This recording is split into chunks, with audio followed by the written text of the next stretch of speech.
Pumunta ako. Yumaman ka. Actually nakasuot ako ng Hermes sa likod ko. Itong isa, ibinigay ko ito sa iyo mula sa aking mga matatanda.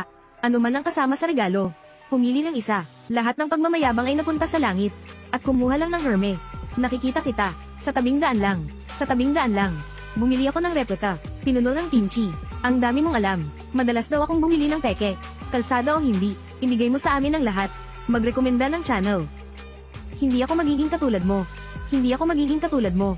Walang kwentang pag-ibig. Mahal ko ba ang vanity? Hindi ko alam. Pero makinig ka sa sinasabi mo. Parang natamba. Parang 30 taong gulang na suka. Masyadong maasim. Tumahimik ka. Ang pinuno ng pangkat na si Tay. Huwag kang magalit. Mabilis tumanda ang mga babae kapag galit. Tingnan mo ang iyong mga kulubat. Halos patayin nito ang mga langaw. Ikaw. Siya Yi, Blue Group. Bibili ito sa lalong madaling panahon. Nans araw-araw. Ginoong Lu, hindi kita papakawalan ng madali. Ginastos niya ang ganoong kalaking presyo ng fe. Ang iyong magandang araw. Malapit na. Okay, hinihintay ko ang magandang araw ko. Sa hindi inaasahang pagkakataon, si Sia Yisheng.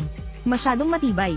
How dare you confront me directly? Matandang bruha. Sia Yisheng, hindi dapat ikaw. Nanalo ka ba sa loto? Huwag mong kunin ang trabahong ito. Seryosohin mo. Okay. Magtrabaho tayong lahat. Nakikigulo lang ako.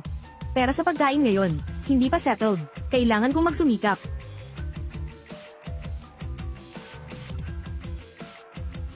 W talagang nakuha ni Mr. Blue. Nans araw-araw. Dapat totoo. Galit na galit siguro ang matandang bruha. Ibinannig lang. Ano ang dapat gawin ni Sia Yisheng? Kain tayo ng malamig. Nandito na ang bagong boss. Nandito si Mr. Blue.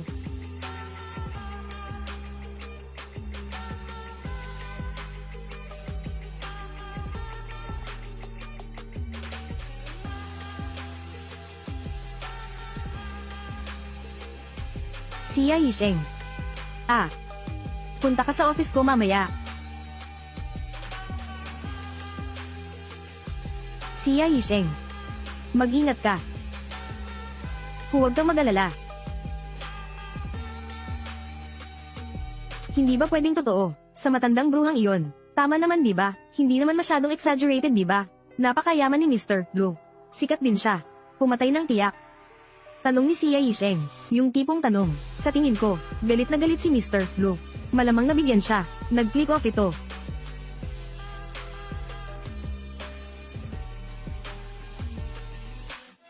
Pinuno ng kimchi. Gaya ng inaasahan mo. Ang unang ginawa ni Jilo noong siya ay nanunungkulan. Ingatan mo na lang si Sia Yisheng. Sabi ko na nga ba? Tulad ni Mr. Blue. Mahalik ang pamilya. Ang pinakamahalaga ay reputasyon. Si Sia Yisheng ay talagang naghahanap ng kamatayan.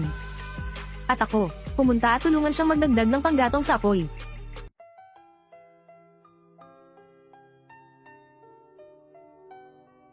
Ginoong Lu, anong kailangan mo sa akin? Walang tao ngayon. Hindi mo kailangang maging magalang.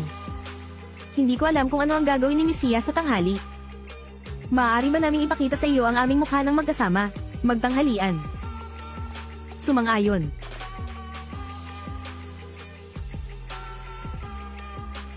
Pasok ka. Ginoong Lu.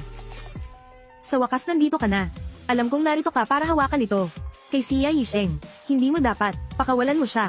Siya ay nasa kumpanya, nakagawa ng maraming pagkakamali, magkaroon ng malaking epekto sa kumpanya. Oh. Edi sabihin mo sa akin, ano ang ginawa ni Sia Yi? Mali, gusto ko ring marinig ito na Saiden. Kinakausap ko si Mr. Blue. May karapatan ka bang magsalita? Ginoong Lu, sa panayam ni Sia Yi, iniinsulto ka, kadalasan ay nasa kumpanya siya. Mayabang lang at dominanti, akala ng kumpanya, pagmamayari ito ng kanyang pamilya. Ininsulto niya ang pinuno, huwag sisihin ng mga kasamahan. Nagkagulo ang buong kumpanya, walang kapayapaan. Dapat magaling ka, turuan mo siya ng leksyon. Huwag mo siyang pakawalan, panatilihin siya sa industriya. Hindi ko kayang ipagpatuloy ang gulo. Oh, hindi ko ine-expect na sobrang dominanti mo. Lahat ito ay KOSNUB ni Team Leader Chi. Ipakilala ang iyong sarili 135 yuan. I don't dare to be side. Nandito pa rin si Mr. Blue. Dinuran mo ang mga tao gamit ang iyong bibig. Kaano katapang? Matapang talaga. Natanggal ka sa trabaho. Xia Yisheng. Hindi mo ba narinig? Natanggal ka sa trabaho. Bilisan mo, impake mo na ang mga gamit mo at umalis ka na dito BR. Sabi ko mga taong natanggal. Ikaw. Hindi siya, Ginoong Lu. Hindi ka nagkakamali, di ba? Short ako si TERDENT Tat, isang matandang empleyado ng kumpanya. Ang pinaalis mo dapat, Xia Yisheng. Sabi ko nga, ikaw ang natanggal. Chi nakaraan. Ano ang nangyayari? Magkasama. Ayusin mo na ang mga gamit mo at umalis ka na. Aning nang huwag mo akong hayaang maging security guard. Ginoong Lu, nagkakamali ka ba? Halatang nagkamali, hindi ako. Ito ay si Xia Yisheng. Hindi mo deserve na magpaliwanag ako sa'yo. Punta ka sa office ko. Anyayahan ng team leader Chi na umalis. Babae, kasalanan mo. Bitawan mo ako, palayain.